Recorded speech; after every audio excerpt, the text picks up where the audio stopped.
माझी स्टोरी सुरू करण्याआधी मी एक कन्सेप्ट सांगतो की एक एंटिटी टाईप असते वायुत्रा, ज्याच्याबद्दल खूप कमी लोकांना माहिती आहे. पण ते फार वेगळं वाटत होतं की एवढा मोठा बंगला जिथे कधीच या पूर्ण एरियामध्ये कोणीच दिसत नाही. एक हिरवंगार चिंचेचं झाड आणि हे तिघंच जणं कसे.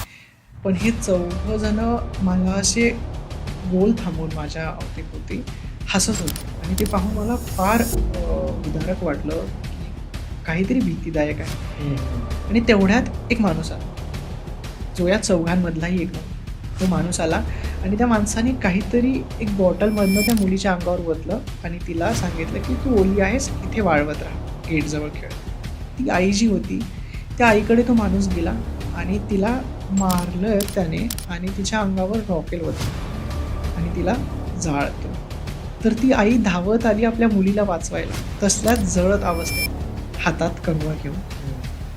कारण तिने आईला बोललेली माझे केस ओले झालेत, केस विसरायला ये, आणि ती कंगवा घेऊन तशीच आलेली. पण जशी ती जवळ आली, मुलीच्या अंगावर ऑलरेडी त्या माणसाने रॉकेल टाकलेलं, मुलगीसुद्धाच त्या गेटजवळ जळायला लागली. पण तो त्या मुलीची एवढी तारीफ करत होता की ठीक आहे. म्हणजे नाव काय? तर त्यांनी नाव मला फारच विचित्र सांगितलं, यामिनी.